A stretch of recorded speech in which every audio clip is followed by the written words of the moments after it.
Hey everybody, Rachel Teedy here with your evening update on this September 6th, and there are several stories that we are covering tonight. First, we want to start with a weekend shooting in Albany that left a person dead and another hurt.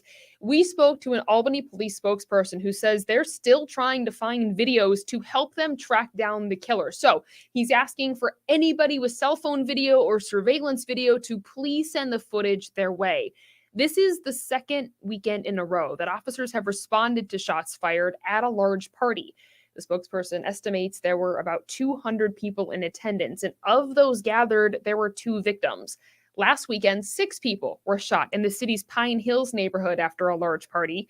And in an emergency neighborhood meeting last week, people expressed concerns over these large parties. So this is definitely something that is still an ongoing problem that police are asking for your help in when it comes to surveillance video at this time. Also, and one of our 13 Investigate stories today, after nearly a week, residents at a mobile home park in Rensselaer County are under a boil water advisory.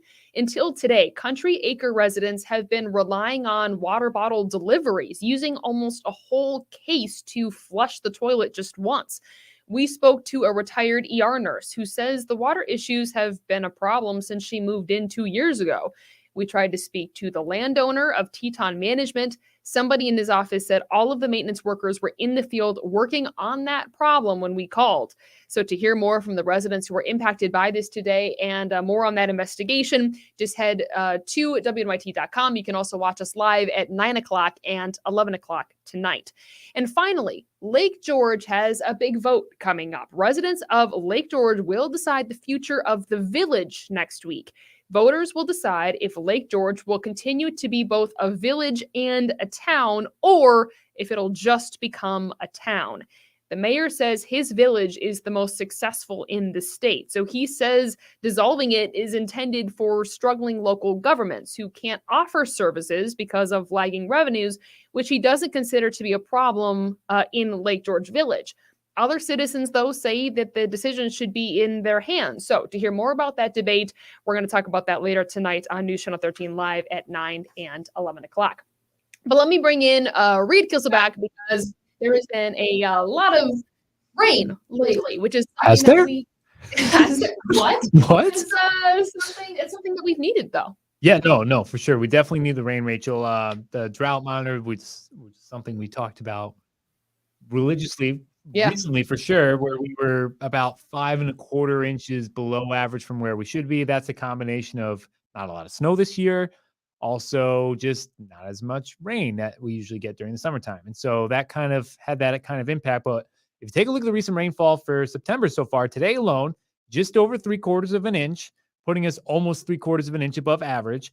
And then since September 1st, we are just over 2.1 inches of rain. And that puts us it's just shy of 1.5 inches above average for where we should be for the month of September. So almost 1.5 inches taken away out of that 5.25. That makes the drought much more manageable for us on our end. That just means we need a little bit more of a consistent rain pattern, and we're going to be in the clear. And that's not as much of a concern now. So that's a good sign for us here. We'll also take a look at the satellite and radar. We're still tracking the last of the rain as it's clearing on out of our region. You can see that low pressure system right off the coast as it's trying to steadily clear on out. So the end result is over our area, you have a more promising chance for rain right now if you're heading further to the south and east. Columbia, Greene, Dutchess, Ulster, Berkshire County, still seeing some scattered light rain showers. To the north, it's more so just mostly cloudy with some occasional light drizzle. So we'll show you the rainfall since midnight. You can see off to our north, averaging around 1/4 inch, heading further south towards Albany, Schenectady, Troy. That's closer towards 1/2 inch to 1 inch. And then further south, when you get to Columbia, Greene, and Berkshire County, those rainfall totals are jumping up to around 1 to 2 inches of rain expected. And that's why you're still seeing some of those heavier downpours. Rain still might even be lingering tomorrow morning. Bus stop forecast, 63 degrees, chance for some light rain, some patchy fog. Heading home, it's looking more so dry, mostly cloudy. Temperatures actually up into the low 70s for tomorrow. That's the hour-by-hour forecast. Cloud cover will linger through a large part of the day tomorrow. It will start to clear out, though, as that rain clears out. So we'll show you the hour-by-hour forecast. 7 a.m. Wednesday morning, a few scattered light rain showers possible, mainly off to our west in Schoharie County and parts of Greene County. By noontime, chance for a scattered spotty light shower at that point in time. And as we get towards 4 o'clock, you can see off toward north and east, Washington County starting to get some sunshine in the mix.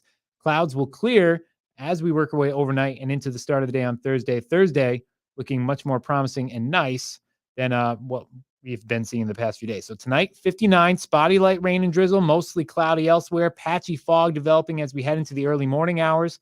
Tomorrow, some light rain to the south, sunny breaks developing late in the day. It's going to be a little bit more of a mild day with highs reaching into the low 70s and upper 60s in the higher elevations. So 7-day planner, dry after Wednesday, Thursday, Friday, plenty of sunshine, upper 70s, low 80s next weekend, Saturday, Sunday, both days looking dry, great ones to be outside, still a little bit of that summer-like feel, high sitting in the low 80s, and then another chance for some scattered showers and thunderstorms as we head into next week, Monday, Tuesday, some scattered rain showers, maybe even a rumble of thunder, highs in the upper 70s. All right, that was a lot to cover. You've been busy the last the whole day, the whole 8 hours or so. Busy for sure. Very busy. Well, the last thing we are covering then today is New York's favorite crop. Okay. And this is, as new study says, New Yorkers are obsessed with garlic. According to this study, that is what New Yorkers love. It is the most popular fall crop in all of America as well, with 12 states searching how to grow them more than any other crop. And there's actually a second and a third place as well. And I feel like we might have talked about these crops before in our previous YouTube newscasts. Do you want to wager a guess? Oh. On second, garlic is number one, which is also number one for New York. But then for the entire country, what is 2 and 3? I don't know. I like to say like tomatoes and onions, but tomatoes and onions is up there. Third. Okay. Broccoli is second. Broccoli, yeah. Broccoli was the other guess I had, but then I was like, wait, no, that might have been one where that people hated the most. I know. So I was feel like, like hang broccoli, on. you either love it or you hate it. It's just one. It's just one of those things. So, yeah, garlic is the go-to. I do like garlic. There's no. I such like thing garlic as too. I was gonna say, as a Minnesota person, do you agree with this survey? As a person who's here in New York now for a little while, I love garlic. I also love broccoli, and I also love onions. So A+. A+. I agree. I would agree with that. I mean, garlic is great on everything. So. It really is. You can't go wrong. Yep. It's just cleans out the sinuses when you need it to. Sure. Anyway, we covered a lot today. A couple of 13 Investigate stories. The boil water advisory is one that we've been working on for a while. Stella Porter reports on that tonight at 9 and 11. We also have a shooting investigation that we're covering. And then the Village of Lake George has a big decision to make this coming week. So we're going to break it all down at 9 and 11. In the meantime, thank you so much for joining us. We'll see you tomorrow.